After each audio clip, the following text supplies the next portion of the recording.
Hey everyone, and welcome to this explainer. Today, we are diving deep into the absolute bedrock of our global economy, the theory of demand.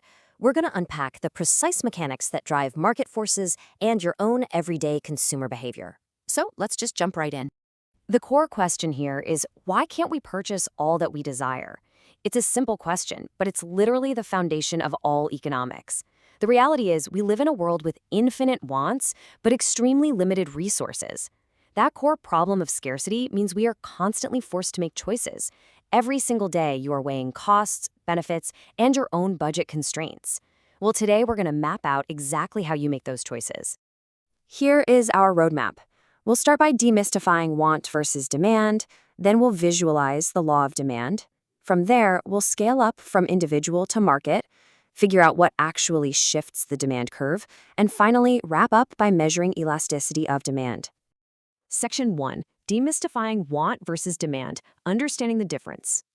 Now, you might be wondering, in your everyday life, are a demand and a want the exact same thing? In casual conversation, sure, we use them interchangeably all the time. But in economics, a mere desire is completely useless to the market if you can't actually pay for it.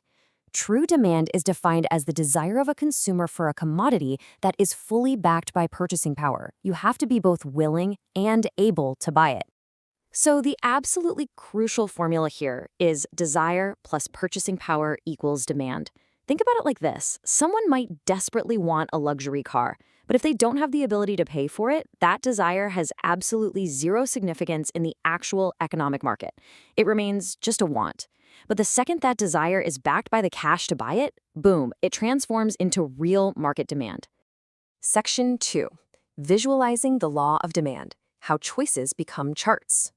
This brings us to the famous law of demand. It states that as the price of a commodity increases, its quantity demanded decreases, and vice versa.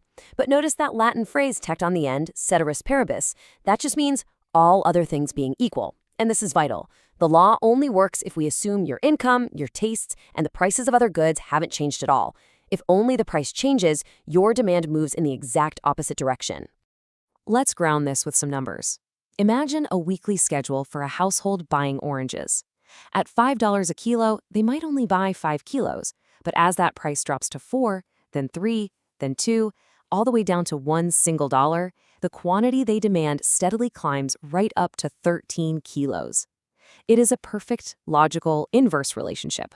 And when you plot that exact same data out, you get the individual demand curve. With price on the vertical axis and quantity on the horizontal axis, it creates this beautiful downward sloping line from left to right.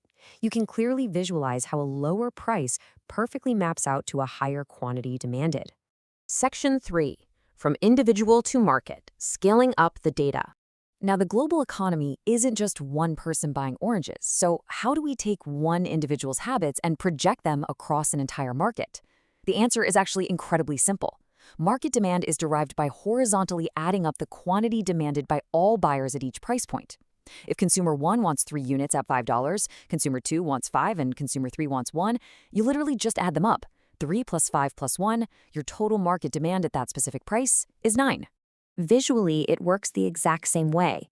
If you check out a price point of 3 and consumer 1 demands 5, consumer 2 demands 7, and consumer 3 demands 2, we just combine those curves horizontally.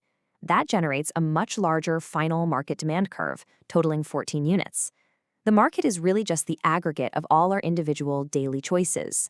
Section 4. What shifts the demand curve? The determinants of demand. Remember that phrase, ceteris paribus? Well, let's throw that out the window for a second and look at the real-world factors that actually shift our curve. We're talking about the tastes or preferences of consumers, consumer income, the price of related goods, consumer expectations of income and price, and the sheer number of buyers in the market. A change in a product's own price just moves us up and down the existing line, but a change in any of these 5 determinants will physically shift the entire curve left or right. Let's take a closer look at income. How does getting a raise at work change what you buy? It totally depends on the good. For normal goods, like high-quality meats or brand-name clothes, having more income means your demand increases. But for inferior goods, which are usually poorer quality, budget items, a higher income actually decreases your demand. Why? Because you can finally afford to upgrade to something better. The prices of other goods matter immensely too. Take substitute goods that satisfy the exact same desire, like tea and coffee. If the price of coffee suddenly skyrockets, people are naturally going to shift their demand over to tea. On the flip side, we have complementary goods that are consumed together, like cars and fuel. If fuel prices shoot up, the demand for cars might actually drop, simply because driving just became way too expensive. Section 5. Measuring elasticity of demand, consumer sensitivity to price changes. This is where we get into the ultimate analytical tool in economics, elasticity. Just how sensitive are we to these price changes? If a good is elastic, it means we're highly responsive. Think luxury goods or fresh fruits. If the price bumps up, we stop buying it pretty fast. But if a good is inelastic, we're basically unresponsive. Think of basic necessities like salt. Even if the price doubles, you still need it, so your demand hardly drops at all. And unitary? That's just a perfectly proportional one-to-one response. Economists measure this stuff precisely. Using the point price elasticity formula, they can calculate elasticity at a specific single point on our demand curve. By dividing the change in quantity by the change in price, we can find out exactly how much consumer behavior will shift for every tiny incremental change in cost. However, in the real world, we rarely have perfectly continuous data. We usually have big gaps. That's where arc price elasticity comes in. Instead of a single point, it calculates the elasticity over a segment, or an arc, of the demand curve by using the midpoints of the old and new prices and quantities. It's a great way to keep the math grounded when you're working with larger market shifts.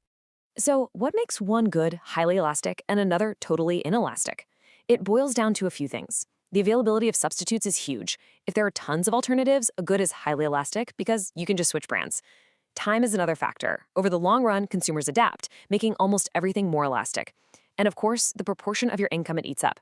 If a box of matches goes up by 10 cents, you probably don't care. But if your rent goes up by 10%, you care a whole lot.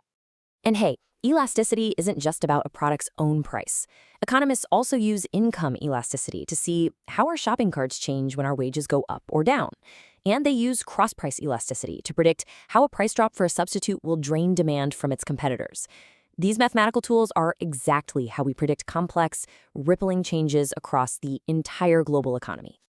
As we wrap up this explainer, I want to turn this theory back over to you. Take a hard look at your own budget. What are some goods in your life where a price increase absolutely will not change your demand? What are your ultimate, non-negotiable, inelastic goods? Understanding your own economic behavior is the very first step in mastering the forces of the market. Thanks so much for joining me to explore the theory of demand. Stay curious and keep learning.